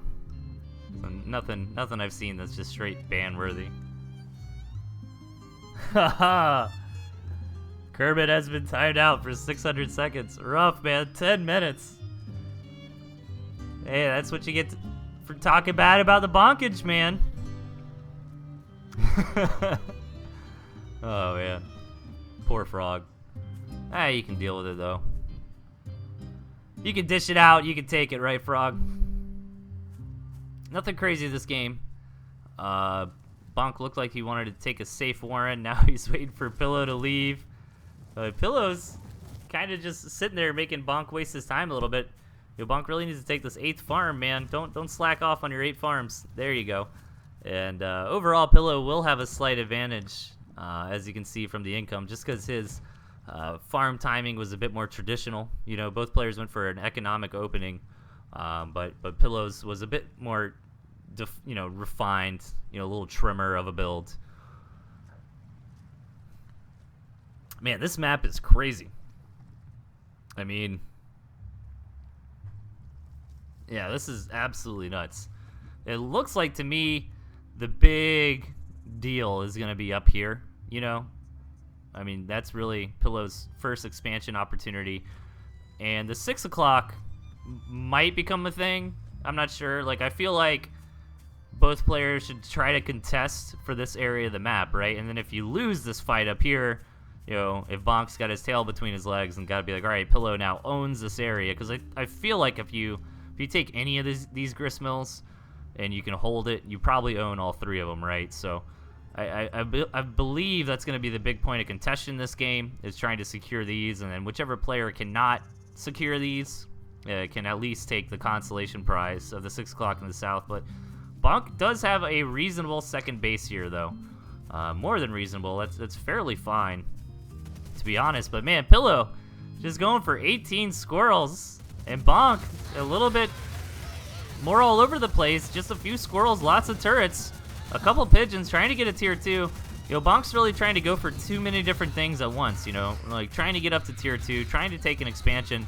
And Pillow did this kind of face check I was talking about a little bit, where Pillow just builds up 18 squirrels and is like, hey man, are you messing around? You know, are you trying to do anything risky or crazy? Because if you are, I'm going to punish you really hard for it. And Bonk might stabilize here. The skunk is certainly going to help. Yeah, Pillow's going to have to back out for now. Bonk didn't take economic damage, but Bonk doesn't really have an army at the moment, to be perfectly honest. I wonder if Pillow's not aware of the base Bonk took. Yeah, he's actually kind of isn't. He saw the farm on the minimap, but he didn't actually see the gristmill turn blue. Because I feel like that's just easy. That's an easy thing to just go over there and knock out. But Pillow, a little overextending. His commander does die from pig damage, and now Bonk's going to get a lot of free squirrels for that and be able to stabilize from here. But yeah, I think Pillow is aware of Bonk's second base. I mean, kind of in theory. But I think the reason he went for the throat there was he was just like, okay, let me just end the game right here, right now, you know.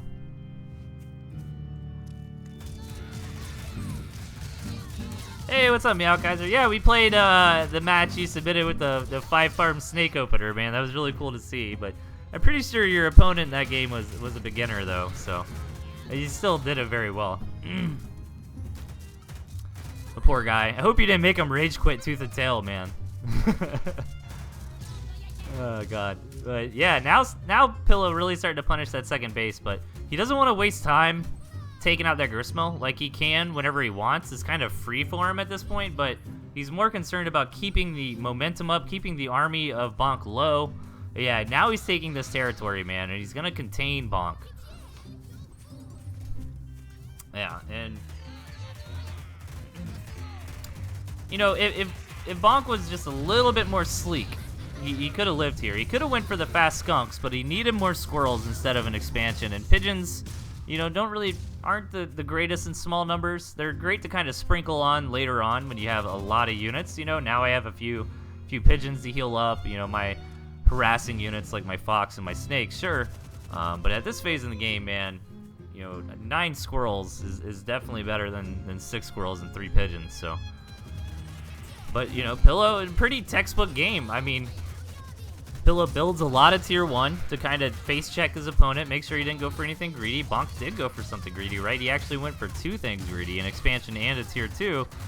And Pillow punished him for him. And then on the momentum, you know, of the first attack, he set out attack number 2, which really denied the second base of Bonk. And then attack number 3 and 4. And then eventually he had enough, looking at the army graph, yeah, it looks like about by attack number 4, he had enough to overwhelm the Bonker.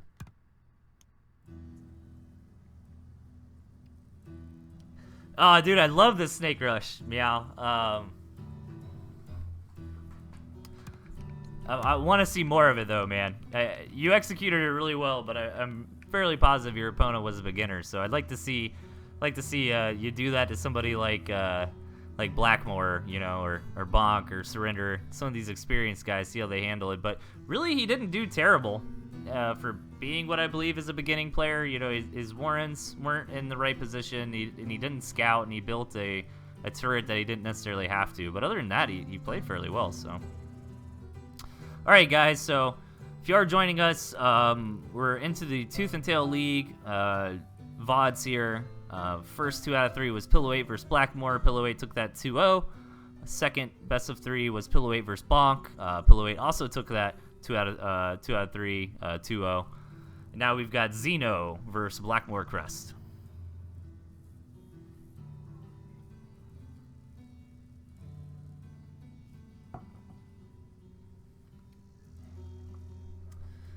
Ooh, you submitted a new emote. I'm excited to see it, man.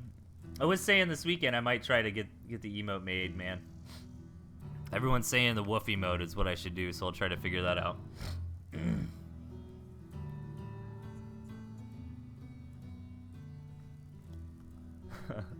Oh, did Frog get untimed out here?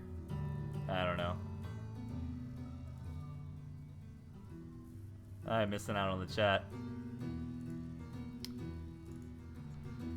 Dude, if exclamation mark woof is open, I would be so happy. Like, that's got to be taken, right? Yeah, show it to me, man. That'd be cool. Dude, is Kermit, like, actually doing bad things, or are you guys just messing with him? Alright, guys. Let's get into the last 2 out of 3 of the night from the Tooth and Tail League. Let's hop into it.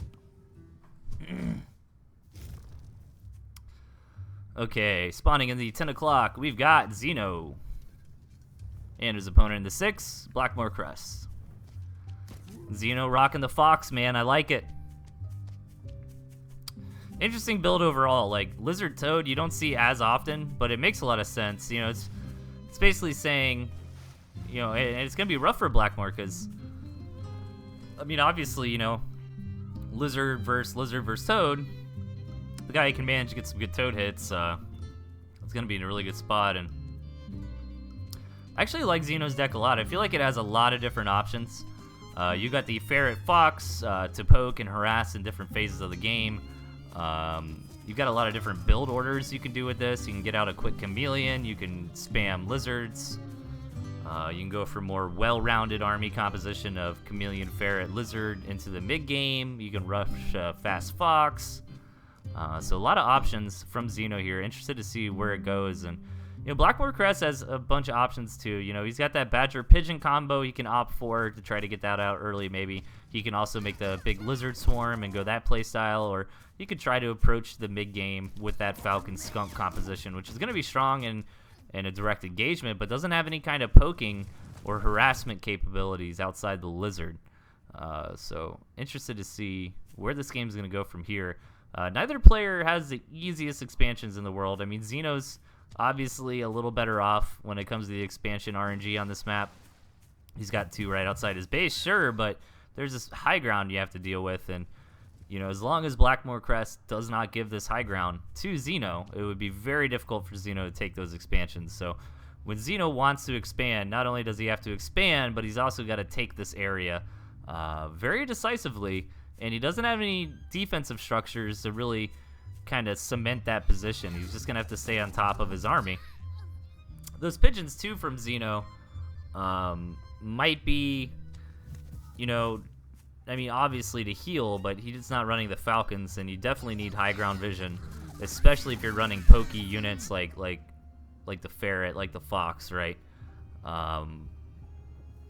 So I like it a lot. And so far, nothing crazy this game. Blackmore going for a fairly well-timed tier 2, and Xeno following suit with Blackmore's tier 2 just a little bit ahead.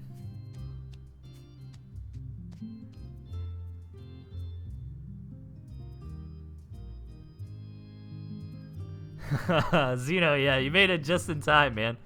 This is the first match of your series, so good timing, man. I was actually just kind of complimenting you on this deck composition. I think you have a lot of options with it, a lot of different build orders you can make from within, and it looks like the option from Xeno is to kind of play straight up. You know, he's not going to go for that fast Chameleon timing attack like we saw Pillow do against Bonk. Instead, he's going to get just this well-rounded army, you know, take his time, get a Ferret, and now he's going to really try to secure this high ground. That expansion is not long for this world, and it feels bad because he can't even sell it, but decent Toad connections going off here on the Lizards of his opponent. And Xeno's going to be able to take a decent engagement, but can't overstay his welcome. Those Falcons have enough DPS and manages to get out of there while keeping his 2 Ferrets alive, which is very important at this phase of the game. You know, Xeno's really got to take this high ground. I mean, whoever can get established on this high ground is going to win the game, because expanding without controlling this area is basically impossible. But you know, Blackmore Crest won that fight very well. I don't think Xeno got the Toad hits that he did in the previous fight, and plus it's just DPS versus utility here. You know, Blackmore's got the Falcons, which add a lot more directly to an engagement than the Ferrets do. You know, Ferrets are kind of damage over time, poke and prod your opponent, but I also think Ferrets have a lot of utility on forcing an engagement, like forcing your opponent out of their defensive shell, out of their defender's advantage, meet you in the middle of the map, because if they don't, then they're just going to keep getting harassed on, right? Gonna go for it again here, man, and my money is a little bit on Blackmore, to be honest, in this engagement. Now, it's going to come down to these Toad hits by Xeno, and Blackmore doesn't have much good. Yeah, he's trying to micro against those Toad hits a little bit, but doing so is leaving his Falcons exposed. And yeah, that's really what determined that fight. You know, unfortunately for Blackmore, he didn't have any other tools to really take those hits. He tried doing some micro, but it ended up not working out for him. You could see, like, right before that fight, man, they're at an even army supply. You know, Blackmore was in the lead because of that campfire. So, man, Lizard Toad versus straight Lizard, man. Lizard Toad is pretty good in that situation.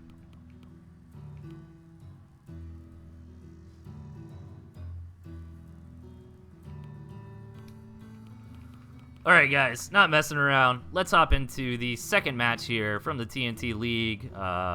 We've got Xeno versus Blackmore Crest, game number 2. Xeno with a point on the board. All right, spawning in the 8 o'clock, 7 o'clock, 7 o'clock. We've got Xeno and his opponent in the 2, Blackmore Crest. Yeah, I like this adjustment from Blackmore Crest a lot here. Xeno doesn't adjust. I don't think he needs to. I think I kind of explained a lot of the different builds Xeno can go for with this. I mean, just off the top of my head, you know, thinking about different build orders, you got to remember there's a difference if you are new to the lingo, you know, deck versus build. You know, deck are the units that you choose at the deck selection phase, and your build order is the order that you place your warrants down, right? So, I mean, take a look at Xeno's deck and think about it for a minute. He could go for a 5-farm double attack with lizards. He could go for a straight lizard spam, right? So that's 2 different builds. He could go for a chameleon rush, you know, 9-12 lizard push in the early game. So that's 3. He could go for a fast fox. So that's 4 builds. And then, or he could go for a more standard, you know, build up some tier 1, build up some tier 2, and start harassing. So overall, like 5 or 6 different builds that could be unleashed out of this deck from Xeno. And meanwhile, Blackmore Crest is just got a very standard deck, I feel like. You know, Squirrel Toad, I feel like is a little underrated right now. I was actually having fantastic results with Squirrel Toad on the ladder, in the very lizard-heavy meta. You know, because a lot of guys, when they run the lizards, that they skimp out on Squirrel or Toad themselves, and if you catch them with Toads, man, you can push. But when you do, you got to push quickly. Like, I noticed that too. You want to move out when you have like 9 squirrels and 3 toads. If your opponent's just got lizards at that point, if you play it right, man, you can harass the hell out of them and maybe actually win the game if you get some good toad engagements. So the Blackmore could think about doing a push like that, but overall, you know, Blackmore, I feel like, wants to take this into a standard mid-game, you know, kind of populate out lots of tier 1 and get up to, you know, maybe a couple falcons, maybe a couple ferrets, and finally get up to that boar tech. And, you know, boar is fantastic in this meta, man, and is going to do well against any amounts of tier 1, obviously, but most tier 2 and other tier 3 do fairly well against the boar. You know, Xeno's got the fox, which, as long as the fox targets the boar, is pretty good. Xeno with the runaround move, though, at the same time Blackmore Crest is moving out, Xeno recognizes he is not going to win the fight against Squirrel Toad with just lizards, and instead opts for a runaround attack, trying to snipe the Gristmill. He's not going to quite get it, though, and I feel bad for Blackmore, man. If Blackmore didn't pull back, he probably could have won the game there. And he might still. I mean, Xeno sacrificed a lot. As long as Blackmore's toad control is good here, he doesn't let the toad just blow up on buildings. But no, Xeno's going to go for a runaround again. You know, Blackmore really needed to be on top of where the lizards were for his opponent, and he's again going to try to come back home, but he's not going to get there in time. And Xeno's going to win with some very clever run-by lizard attacks. But man, I really feel like Blackmore Crest could have won that game. If he didn't go home at first and just let his reinforcing units kind of handle the units of Xeno, and committed to that attack, I think he would have won. And then in the follow-up attack, when Xeno had lizards again, if he was a little more trying to, what's the word I'm looking for, you know, like a cornerback, you know, covering a receiver in football, you know, stay on top of him, not let the commander just kind of run around him. I think Blackmore could have won that game. All right, guys, that's actually it for tonight. But I think I'm actually going to stream a little bit of ranked because we ended early, and I feel like playing Tooth and Tail. So what I'm gonna do is a quick editing stop of the stream, and then I'm gonna take a 5-minute break, and after that I think I'm gonna play some ranked, guys. So Thank you so much, everybody, for the constant support to Tooth and Tail TV. I really do appreciate it, man. Week after week, you guys show up, you submit replays. It's always a blast. Big shout out to Andy, Shat's developer of the game, for the $25 sub. That was really cool, man. Did I miss any follows? GHTIGH13. Oh, what? It's Meals. Mule Corch. Thanks for the follows, guys.